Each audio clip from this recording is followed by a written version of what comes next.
पूरा और खरा काम। उच्च आदर्शों वाला एक दृढ़ आदमी हमेशा एक खरे आदमी के समान काम करता है, एक किराए पर रखे हुए आदमी के समान नहीं। चाहे वह दिमागी मस्तिष्क का काम करे या हाथ का काम करे, उसका काम उसके जीवन का अंश होता है। वह अपनी कला की अच्छाई को मजदूरी के पैसों या रुपयों से मापकर खराब न करेगा। मुझे इतने पैसे मिलते हैं, वैसा ही मुझे काम करना चाहिए। इस विचार से प्रेरित होकर वह कभी अपनी कारीगरी में बट्टा न लगाएगा।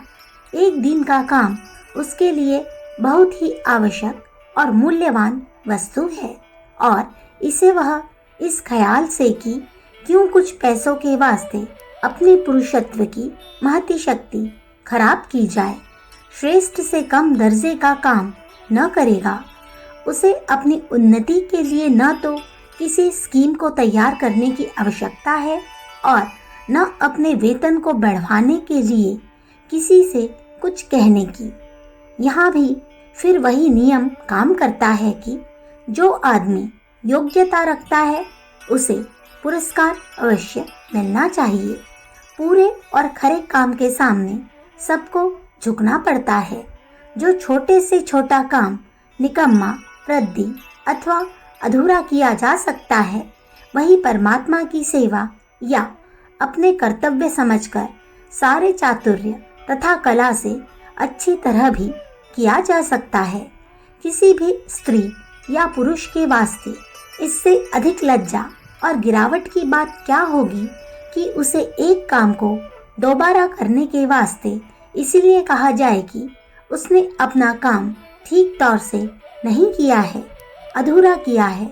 जिस ढंग से कोई काम किया जाता है, वह ढंग ही काम करने वाले आदमी के चरित्र को प्रकट करता है। फिर वह काम कुछ भी क्यों न हो।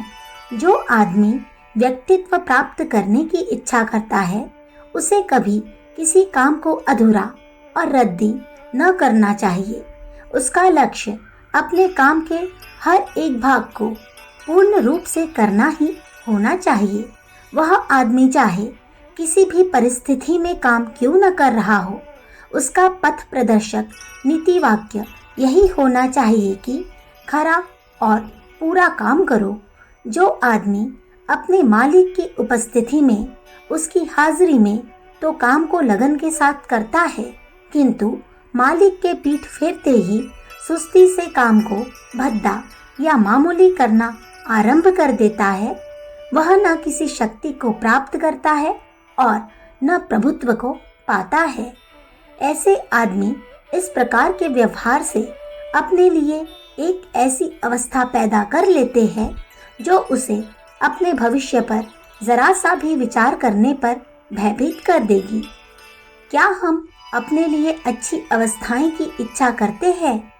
क्या हम अपने आसपास की परिस्थितियों को पहले से अधिक रोचक तथा सुंदर देखना चाहते हैं? क्या हम किसी ऐसे उच्च पद को प्राप्त करने की इच्छा करते हैं जिससे कि हमारा जीवन उच्च तथा विशाल बन जाए? यदि हम ये बात चाहते हैं तो हमें अभी से उनके लिए काम करना चाहिए और अपने आप को उस हालात के योग्य बनाना आरंभ कर देना चाहिए। हमें अपने जीवन को इतना वास्तविक, इतना पूर्ण, इतना परिश्रमी और इतना ईमानदार बना देना चाहिए कि जिससे हमारा भविष्य, जो कि वर्तमान में ही बन रहा है, कार्य और कारण के संबंध सूचक नियम के अनुसार हमारे लिए वे सब वस्तुएं लाए जिनकी हम इच्छा करते हैं। अखंड ज्योति, अगस्त सन 1945, पृष्ठ संख्या 7। हमारे YouTube चैनल विचार क्रांति दूत अखंड ज्योति पत्रिका को सब्सक्राइब करें एवं अगली वीडियोस प्राप्त करने के लिए बेल आइकन दबाएं। धन्यवाद।